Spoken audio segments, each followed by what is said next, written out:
1, 2, 3.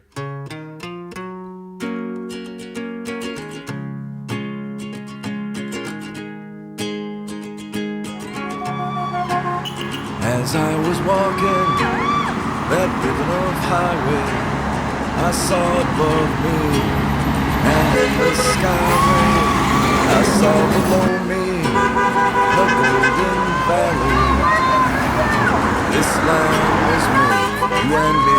My name is Jan. I'm from Atlanta. I am out here because I'm furious that Brian Kemp is suing Keisha Lance Bottoms over her mask mandate. He is wasting time, resources, money, when he could be using that money for masks and tests. He does not represent all of Georgia. He is not working for Georgia.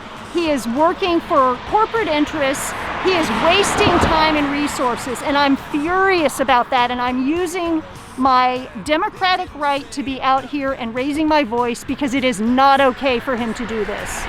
Okay.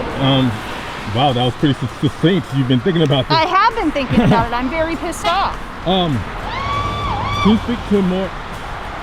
I hate to like get into like a lecture here, or ask you to get into a lecture. But can you get into more like why you feel that he's his decision is based on corporate, I guess, corruption? Well, yeah, because he could be using that money for individuals, for humans to take tests and wear masks, and that's what the population needs. But he's more interested in a pissing contest with the mayor, and he is not interested in helping working families here. He's interested in what looks good in Washington and what looks good for corporate sponsors. He's not interested in just, helping Georgians. If he wanted to help Georgians, he would have mandated masks long ago. Fair enough. He would also have been paying money for masks and tests. That makes me ask something else. So we're coming close to that July 31st end of expanded unemployment. Mm-hmm. Do you feel that, do you feel trust that the state will do what's right to make sure people don't lose their homes, that they don't lose their well-being, that they don't lose basically everything that they've worked for? I do have a pretty good level of trust that that'll happen, because I think that they know that the people will be out in the streets by the millions if they are not helped out. And I think that it's really a safety measure for them. They have to help people because it's not just a handful, it's not just a bad luck story, it's everyone, it's widespread. So one thing that gives you hope that they will actually do something, that they will take action, is the fear factor of more people being in the streets. Well, I mean, yeah, that is true. They will have a lot of rioting, and they will have a lot of problems on their hands if they do not do something. I see my people, and some are grumbling, and all are wondering if this land's still made for you and me. Tell 'em! This land is your land, this land is my land, from California to the New York Island, from the Redwood Forest to the... My name is Mariah. I don't really belong to any organization. Okay. So what's happening here, Mariah? We're out here protesting the police policies here. I don't know if it's just for this town or just for the state of Georgia or for the nation. The police policies that they have in place are currently barbaric, inhumane, excessive force. It's just too much. Honestly, there are better ways to do things, and that's what we're here standing for. The better way to do it. As far as 21st century policing, what does that mean for the people who don't know? 21st century policing to me honestly just means an overexert of imaginable power. That's what it is to me. You just constantly put these little laws in that affect people who have no say over it, but it protects people who have all the say. Why is it that when you have money and do a white collar crime, you don't go to jail, but when you sell weed, you do for a long time? Yeah, okay. So are you in the camp of abolition or reform? Abolition and reinvestment in communities, I should say. Both. Absolutely both. The police systems do not need as much funding as they're getting. They don't need that much money. We don't have enough going towards our education. Do you know how many people didn't know what entanglement meant? That is an issue. Okay, and I blame the public school system. They're not putting the money into healthcare. They're not putting it into the homeless. There's people starving, but yet you got this goddamn arsenal under the police. For what? And for what? We were there talking to them one day and they're like, oh, what about that guy that got shot? It looks like shit's still happening when you ain't around. That's what it looks like to me. I would say it's an extension of the anti-war movement from the 70s, where people were trying to stand against war, the military-industrial complex, and the disinvestment from communities, and now it's just localized in that we're trying to fight the overinvestment in overinvestment in police forces, the overinvestment in oppression through the police forces to keep black and brown people and poor people all on the whole down. Would you agree with that, or would you say that's a step too far? I'm gonna get a little even deeper with it. Yes, most definitely it's an extension of that, because the 1% need to have a war so that they can fund it. Okay, so when it left Vietnam, it came here, the war on drugs. Okay, they're the ones supplying the crack. They're the ones supplying the ammunition. All of this is an illusion. It's not about black and white. They just need someone to have an opponent. They need white people to be afraid. They need black people to be angry. This is a war against the powers that be. They are using us, manipulating us as puppets to fund them. That is it. All of this money cycles right the fuck back into them. And how many times have we done this? How many times have we gone through this cycle? Gone in circles. Jim Crow, civil rights, Black Power movement. We're supposed to learn history. Not repeated. We haven't learned anything. If history has taught me anything, it's that white men don't listen. And they don't listen to the history. All this is about is funding. Funding the massive power source that be. Why isn't there a war on pedophilia? But there's a war on drugs, or there was at least. Why is there a war in the Middle East? No one's talking about the fact that the president is a pedophile. No one's talking about that. No one's talking about the fact that Bill Gates, a micro software engineer, is talking about vaccines. No one's discussing that because no one's bothered by that, because their money is not effective. We're out here, we're standing and we're protesting on the side of the lines. What everyone needs to realize, once you affect their fucking money, that's when we'll get some answers. That's when people get upset. Painting the street with Black Lives Matter, hanging that shit in your fucking shop don't do nothing for me.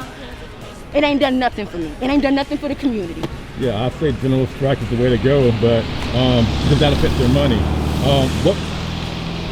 So let's imagine you're running for mayor or running for governor right now. What's the first thing that you do to fix this situation?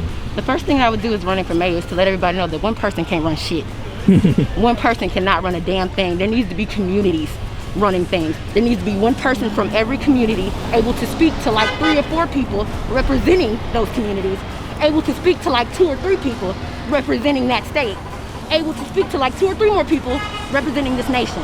When you go into a room and you try to figure out a problem, 9 times out of 10, especially if you're going to work, you're gonna have a group of people figuring out that problem. If we have a White House or even the mayor's house and the mayor's just surrounded by his yes men, what are we gonna get accomplished? I would start by not necessarily redirecting, but just addressing problems with a different answer. The definition of insanity by Dr. Einstein is doing the same thing over and over again, expecting a different result. We've been doing this for too long, and nothing's changed. That sign was made for you and me. Sing!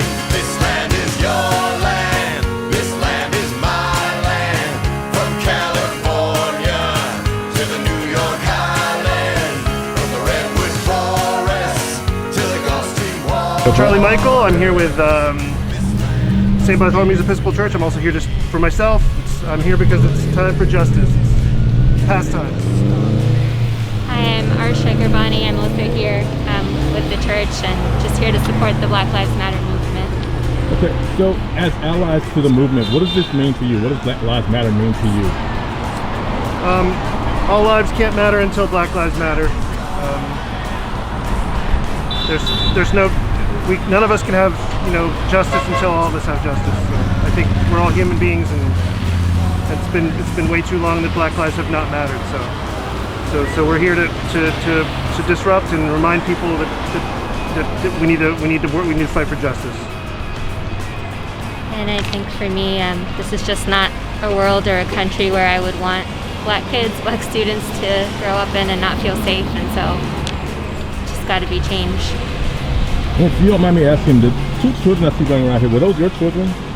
Those are my sons. Those are your sons. Yeah. So what does it mean to you, like, looking into the future, looking into the world that we're living in right now, where we have secret police up in Portland, we have a fascist, well, a proto-fascist president attempting, aspiring fascist presidents. How much hope do you have for the future, for your children? I have hope because of the enormous show of protests recently. I have hope because of the next generation. I mean, I think that's why they're here. They need to know that this is a country where they can make their voices heard, and they can hit the streets and protest and try to shake people out of their sleepy bubble of privilege. And, Thank you. Is there anything else you want to say to the people? just come out here with us. We can make a change. I'm Asia Rawls. I'm not affiliated with anything, but I support Black Lives Matter. Okay. And so, Asia, what's happening here? So I feel like over the past couple weeks, everything has gone quiet about Black Lives Matter, and because everybody's social media feeds have gone back to normal, people have forgotten about what we need to stand for, which is peace for everyone, and everybody's the same. And the police I think it needs to be in unison with the people.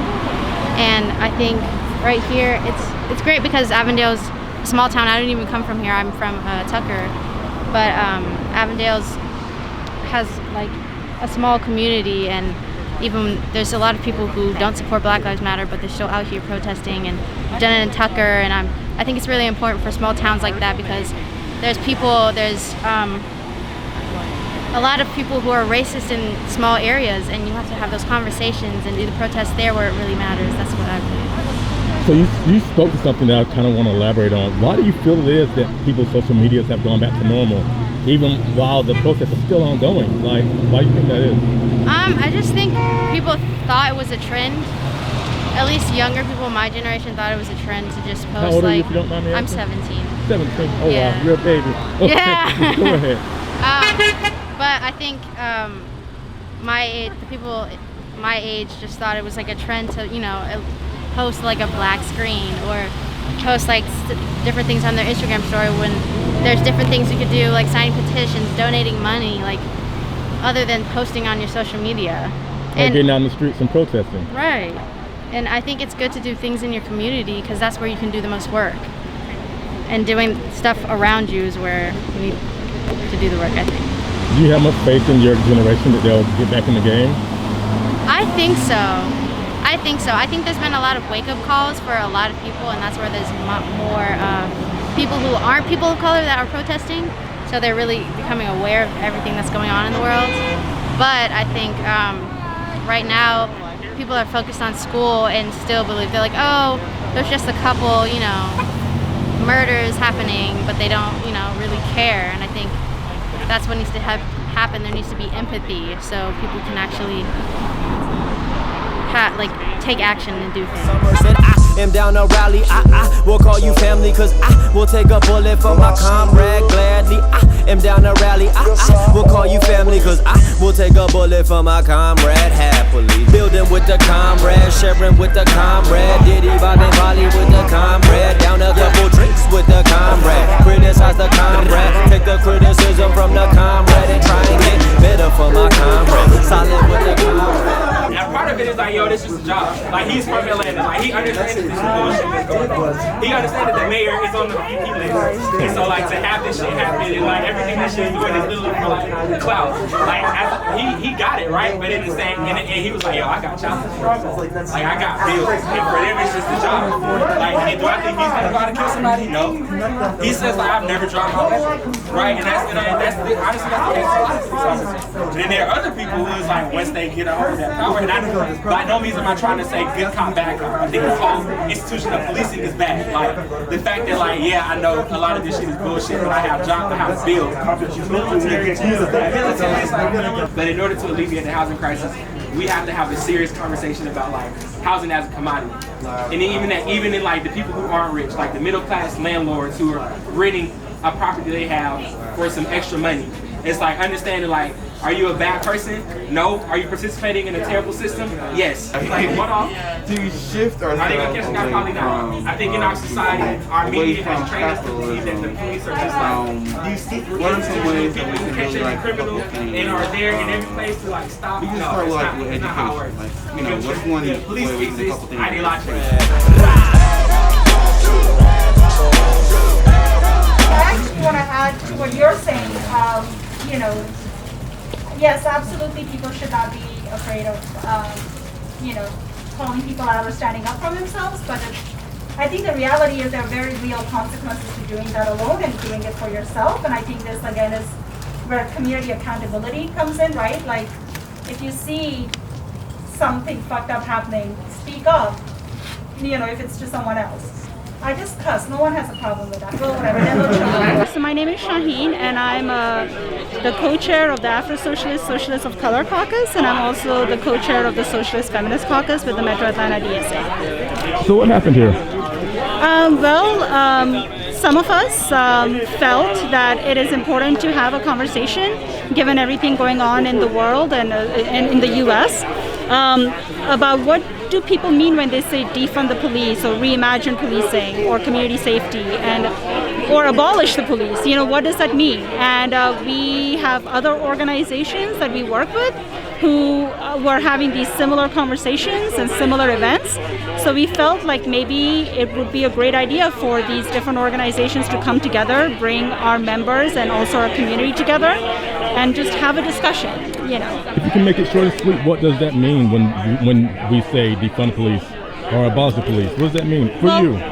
To me, what that means is recognizing that the current system of policing is not working, especially it's not working for working class people and especially not for black people and brown people. And so to me, what abolishing and what defund to abolish the police means is imagining a world where safety, what that looks like is, first of all, we have a world where people don't have to commit crimes out of desperation. Everyone has a home, everyone has healthcare, everyone has good education, everyone has their needs met and don't have to worry that if they lose their job, they'll be out on the streets. But when little disputes do happen, the community takes care of each other. So if someone is drunk, you don't have a police showing up with a gun. You have someone coming and taking them home and driving their car home and making sure they don't have alcohol poisoning. And then the next day, giving them any resources they might need. If they have an alcohol addiction, giving them the help they need.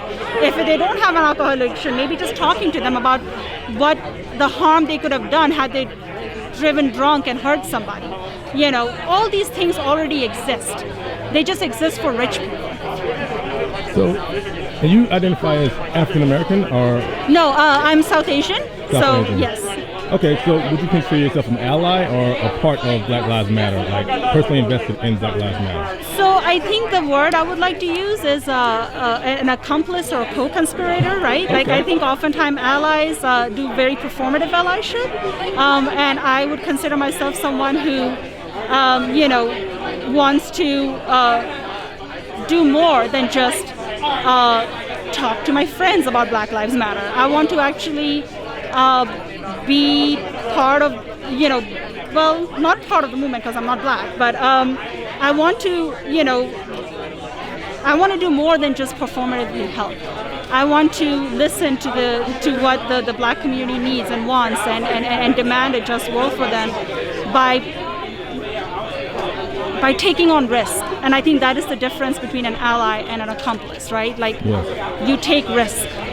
So you mentioned earlier, if I can divulge a little bit of your secret sauce, that you're about street action. You're about getting out there and getting on the ground. Attention! Last call for snaps. Last call for snaps. So with that in mind, what would you say to the organizers in Atlanta or the Metro Atlanta at large to try and inspire more people to have that kind of energy, that kind of fire under their asses? Because it feels like to me Atlanta is lacking severely when it comes to energy and protest energy compared to California, New York, Philadelphia, all the places you see on the news every night because of the massive numbers. You're not seeing that in Atlanta. Right. I want to preface that by saying that I'm able to do actions because I'm able-bodied, you know, and I have the privilege to have a car that gets me to places and have the time, right? So I want to be very mindful of the fact that even people who want to do actions oftentimes cannot, or they don't have the capacity or the ability to. But I think there are multiple ways to get involved. Everybody doesn't have to be on the streets and be out protesting. I think there are multiple ways to get involved. There are multiple ways to do radical action, which doesn't involve street actions, But as far as what gets that energy going, to your point, honestly, if I knew the answer to that, I would be doing a lot more. I think some of it is just, when the sense of urgency happened a few months ago, I think in the beginning people were going out to a lot of these things, but then things are dying down because people kind of feel like some people feel like there's no direction. And I think this is where it's important not just to do street actions, but connect people to an organization, connect people to a community, which is why we did this, right? Because at some point it's going to have to move beyond just street actions. You need multiple tactics. And organizing literally means being part of a community. You can't organize by yourself. So how to connect people to other people so they don't feel so alone, so they don't feel so dejected, so that they don't get burnt out because they have a community supporting them and they are part of a community that they're supporting. And I think that is the most important thing, is to build community. So last question, I think the biggest question. So we got secret police in Oregon. We have a proto-fascist president, or aspiring proto-fascist president. And global warming is still a thing that we're going to have to deal with even after this pandemic is handled. Where's your hope? What gives you hope? Organizing. I mean, to me, being part of the reason, and now I'm not necessarily making a plug for any one organization, but to me, there was a period in my life after grad school where I was kind of listless and just like wandering around, and I didn't have a community to organize with. And things felt really hopeless after the 2016 election. And in many ways, things have gotten way worse. And things were bad even before the I'm not a Democrat, right? Like, I think things were bad under Obama too. But I think for me, what has given me hope is being around comrades and seeing that I have a community of people that share my values, that are fighting for the same world. We might not agree on everything, but there are great, broad things that we do agree on. And we are all fighting towards that in multiple ways. Not just street actions, but mutual aid, taking care of each other.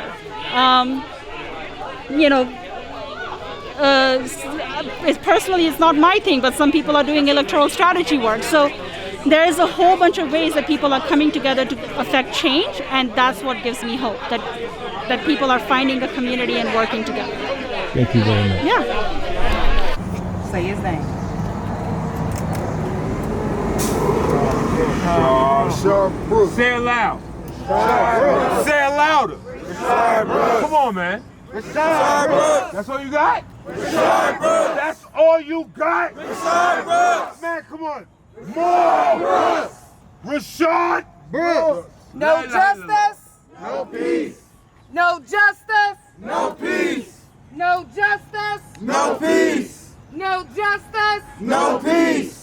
Say his name. Rayshard Brooks. Say his name. Rayshard Brooks. Say his name. Rayshard Brooks. Say his name. Rayshard Brooks. No justice. No peace. No justice. No peace.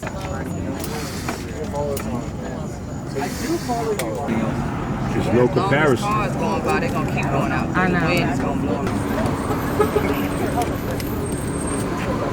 Look at that picture, man. Look at him.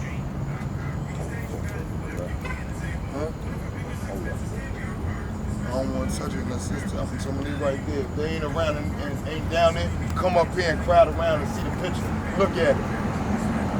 I'm not trying to be disrespectful to anybody or aggressive. I want y'all to come around and look at this picture. Look at him. That's why he piled in and look at him. Look at this picture because he's looking at us. Look back at him, giving that man that much respect, and look at him. They say look at man in his eyes, that's respect. Give that man that respect. Look at him. If y'all can't get in, we'll make room for y'all. I want y'all to look at him, man. Look at success. Look at a warrior. Look at a father, good husband. Look at a role model. Everything in one. Look at him, he right there. He's right there in your face. Keep that picture in your mind. When you think of a role model, don't think of Will Smith and none of these other dudes. No, think about Rayshard Brooks. We ain't thinking about them type, we thinking about him. We looking at him. Look at that picture. Zone out on it. You ain't even got to say nothing. Just zone out on that picture. And just imagine that could be your face that we're staring at, not his. How would you want us to feel? How would you want us to carry on? How would you want us to hold it down? What would you want us to do? I appreciate everybody coming out here for myself, and I ain't gonna take the floor because I'm gonna let her speak when she's ready. Look at that picture though.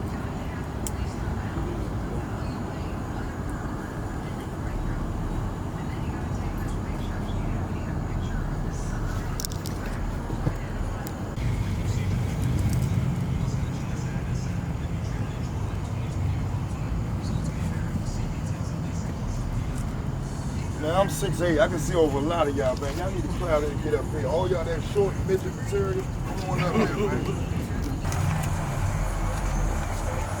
It's been hard, but at the end of the day, like, we're gonna continue to fight. Cause I don't believe in laying down or giving up.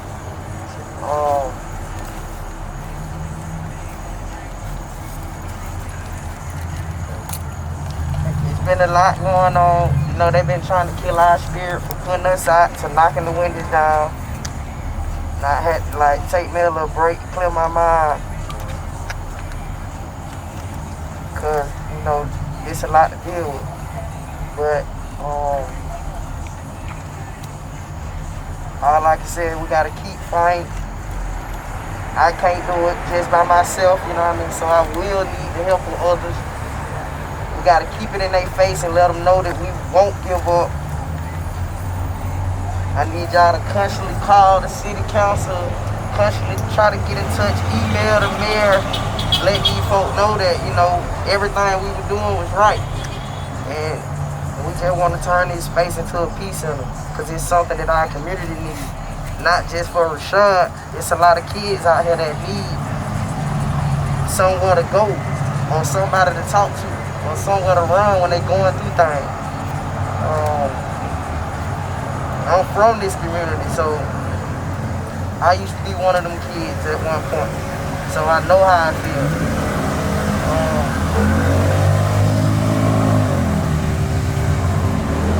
That's about it. Like, all I can say is just keep fighting, keep posting it, keep emailing, don't give up, keep calling. And I'm sure with the spirit of my brother and with God, we're gonna get it. We're gonna get what we want.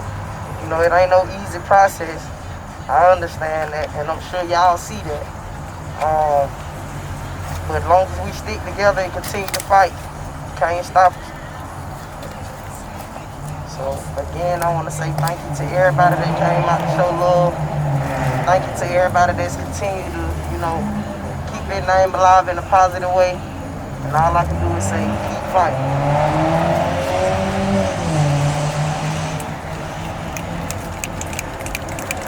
Thing is, the same amount of people that's here now, we need to see them again next week and 10 times more.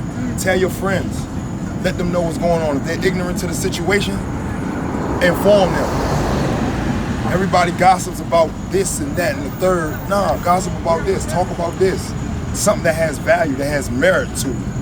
All that other stuff is frivolous and it's secondary. You know what I mean? So don't let me see you this week and then next week, oh man, I broke my toe and okay, yeah, that sounds good. We still gonna be out here, man. So I love all y'all for coming out here. I appreciate all y'all. You know what I mean? And man, we, you know, excuse my language, but we fucking with it. All the way we fucking with it. If you feel the same way I feel, you should want to be out here every week. Fuck every week, every day. You know what I mean? But you know we got lives outside of this. I love y'all, man. I want to see y'all again, man. I want to see more of y'all. That's all I got to say. But everybody here, you with it? You bring in 2 more people next time. I like that. And then the week after that, those 2 people, they gonna bring 2 more people. I like that. It's a domino effect. Everybody with it? Yeah. Let's do it. Domino effect. Domino effect.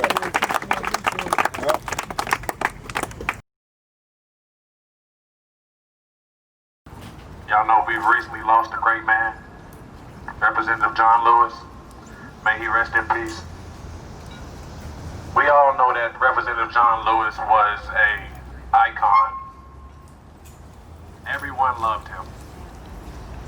came out, he actually did things for the community. He actually fulfilled his promises.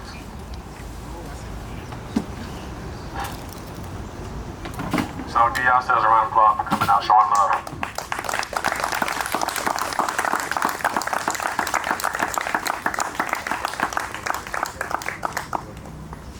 Did y'all bring y'all candles? Who brought their candles? Let me see y'all candles. If y'all see anything suspicious, anything that don't seem right, let one of them know. We're gonna do our best to keep everyone safe, but it's gonna require everyone's cooperation. He was always a voice for the people. He was always a voice for change. He was always a voice for the right thing. And it's important that we realize that and remember that, because it's exactly what he do. There's no saying he was walking until he couldn't anymore, because even when he felt he couldn't, he was out here walking. Even until the week before he lost his life to cancer, he was in DC watching the mayor of DC make changes in her own city, and was always adamant about Atlanta being the city that is too busy to hate. You know, Atlanta's the city that is too busy to sleep in the face of crimes, in the face of injustice. And as a young black man in college who's still learning a lot about life, it's important that we all remember John Lewis and those like him who sacrificed. I remember C.T. Vivian as well, who lost his life before. I remember all these people that were quintessential in those first student sit-ins and protests in the 1960s with MLK, with all those people who were fighting for our freedom. As black people and as humans in general, you know, Black Lives Matter, all Black Lives Matter, and as long as we're still fighting for the change in our communities and government, especially nowadays, that John Lewis was doing it, still critical like he was, and always questioning the moral compass of society, we have something to look forward to. May John Lewis rest in power, and may his legacy never be forgotten. Thank you.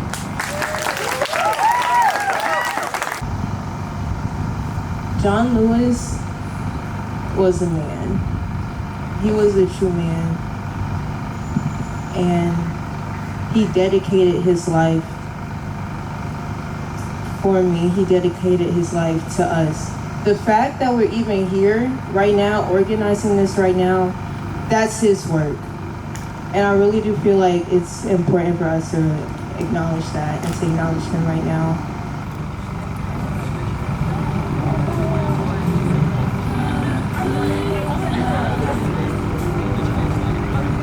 The biggest way that we can honor John Lewis's memory right now is we need to vote. Not only in November, but so Kemp is supposed to announce in the next 7 days a special election that will be held to fill John Lewis's seat between now and November, and we need to get out and vote in that election. So I need you guys to stay on the news, keep your ear to the ground about that election, so that we can have the right person filling these big seats that he's left. And not only that, but we also have to get out in November and vote in November and make change happen, because that's what he would have wanted from us.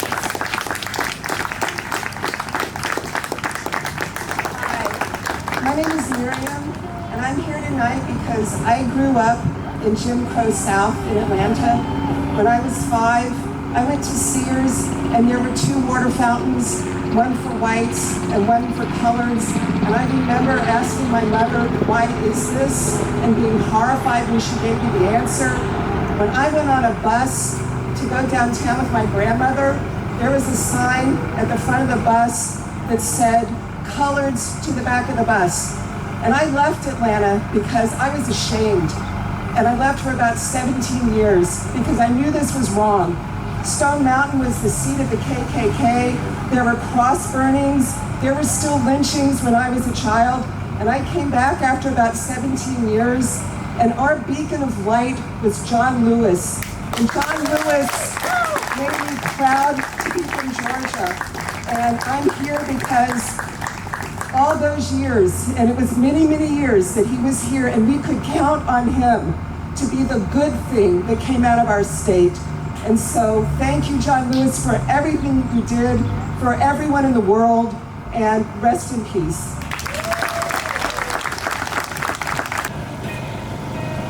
So these are not my words, they're the words of my friend Rio Francis. I believe there are some people that God equips with special DNA that are able to resist the evils of this earth. John Lewis was one of those men. He was a man of integrity with a peaceful spirit. It was infectious and made all people, no matter your race, gender, or ideology, that caused a person to want to stand with him in his quest for civil rights and justice for all. I heard someone say that he could have easily been a pastor of a church.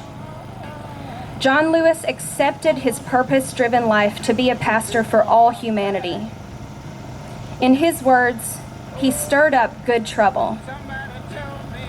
People over the years have asked me, why do you love your city so much?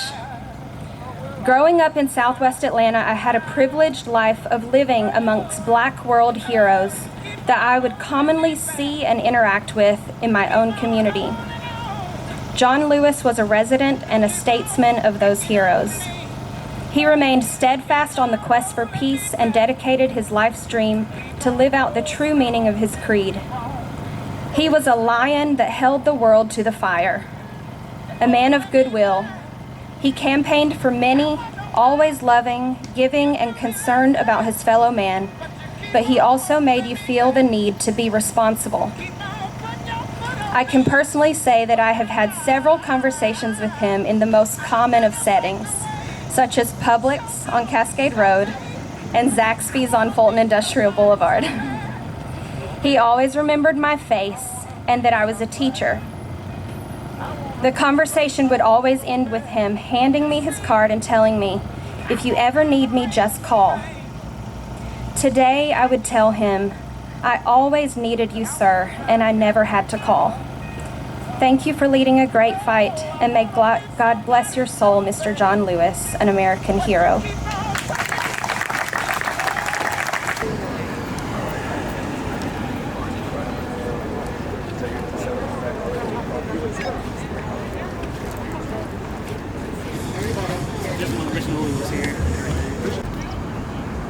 We can get in the street, you ain't gotta worry about nothing. We taking over the street tonight for John Lewis. Good trouble. Good trouble. Good trouble. John. John. John. John. John. John. John. John. John. Good trouble. Good trouble. Good trouble. Good trouble. Good trouble. Good trouble. Good trouble. Good trouble. John. Lewis. John. Lewis. John. Lewis. John. Lewis. Good trouble. Good trouble. Good trouble. Good trouble. Good trouble. Good trouble. Good trouble. Good trouble. Good trouble. Good trouble. John. John. Lewis. John. Lewis. John. Lewis. John. John. John. Good trouble. Good trouble. Good trouble. Good trouble. Good trouble. John. John. John. John. John. John. John. Y'all slide over. I got this truck at the front for a safety reason. Good trouble. Good trouble. Good trouble. Good trouble. John. Good trouble. Good trouble. Good trouble.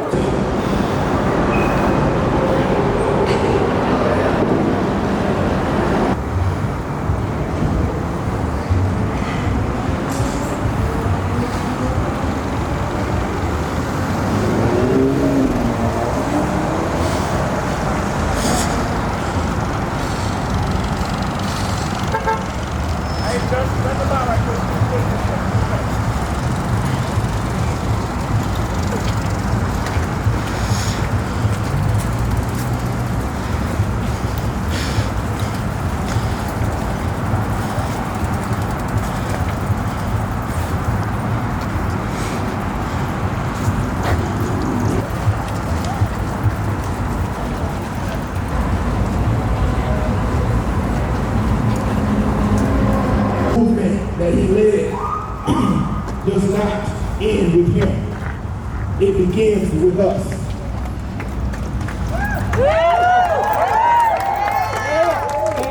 I'm gonna say it again. The movement that he led did not end with him. It begins with us. As you can see, we have a representation of what Atlanta looks like out here tonight. Yes. We are all in one voice, one unity, one language, and that's the language of love and peace.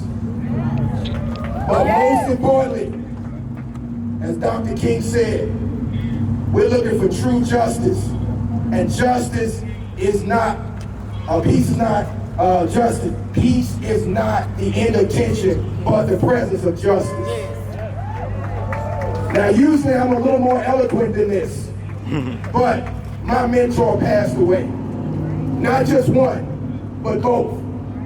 And so, for C.T. Vivian and for John Lewis, this is a passing of the torch. That's why we have these candles. The torch is being passed tonight to you. Don't let any politician, don't let any leader tell you otherwise, because the movement has always been based on the people. You are the people. You will make the world a better place.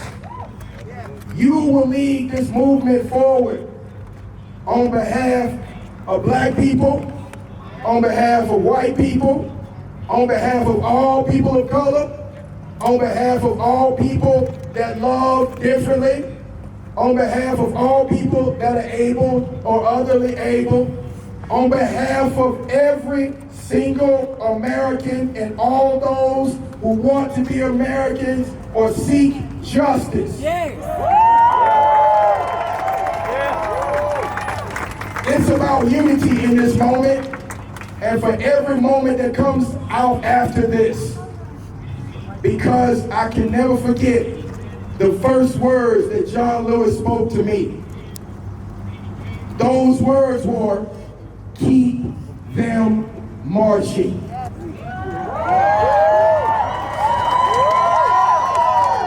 Keep them marching. And then he said to me, and I'll never forget this as long as I live, he said, "Gerald," and I was shocked. He said, "Sometimes you gotta get in the way. Sometimes you gotta get in some good trouble. When people tell you not to do it, and it's right, you gotta get in the way and cause some good trouble." So I'm gonna leave you with this, because this was not my protest. But I'm gonna leave you with this. I don't know about you, but I like to listen to my elders, especially the ones that led the civil rights movement. It's time for this generation to get in some good trouble.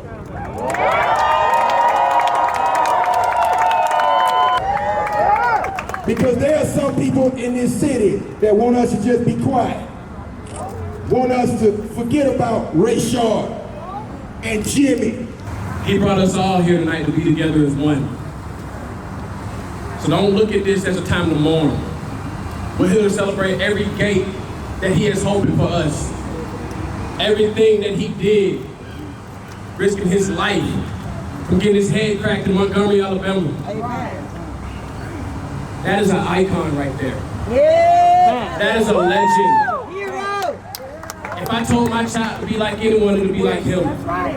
That's right. That's who I look up to. That's right. So tonight, we're not mourning. We're celebrating him. That's right. John Lewis. John Lewis. John Lewis. John Lewis. John Lewis. John Lewis. Put them candles up.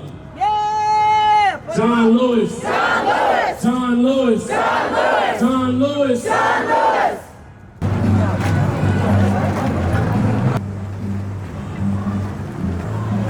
Marlon Wayans. I'm a self-independent organizer. Well, Marlon Wayans, you got to speak up, sir. Marlon Wayans. I'm a self-independent organizer. The name of my group is Fight for Justice. So, Marlon Wayans, what happened here tonight? tonight we had a candlelight vigil for Representative John Lewis, and also to encourage people to go out and vote for that special seat that's going to be replaced that he had. We want to get somebody in this seat that's like-minded also, so it's not just a vigil, but it's also to remind people that we still have a voice and we have to vote for the things that we want right. So, what are your feelings on the action tonight? The turnout, the energy, all of it. What are your feelings? How are you feeling? It was a good turnout. I love the energy. Like, everyone who came, they showed love. John Lewis would have loved it. We had people who spoke in nothing but kindness for him. Some people who came up cried. I think it's one person who used to be as secretary, I think she said it was. Oh no, intern for John Lewis for the best of 7 months, I think he said. You feel me? Like, he almost broke in tears. And I just love to see people come out and show their love when we have someone in the community that everyone loved. Well, let me ask, last question, because I know you're busy, you're out here working. So, we got a fascist or a proto-fascist in the White House. We got secret police in Oregon, and we got Brian Kemp doing his fucking shit down here in Georgia. Excuse my language, people. What gives you hope? What gives me hope? With all that shit going on. And a pandemic that we're not truly tackling the way we could be. The fact that people are still coming out and showing love and speaking. The fact that people are voicing their opinions and letting people know that we won't be silenced. That we will continue to fight for what is right. And until we get the right people in the office who's going to be here for us, we're going to keep doing this. Do you have any intentions on running for office at any point in your life or your career? I'll be honest with you, I can't. Fair enough. Anything else you want to say to the people? And I'm with the Mainline magazine. Get out and vote. Make sure John Lewis's seat is taken up by someone who has the same mindset as him. That's all I ask. That's all we can do.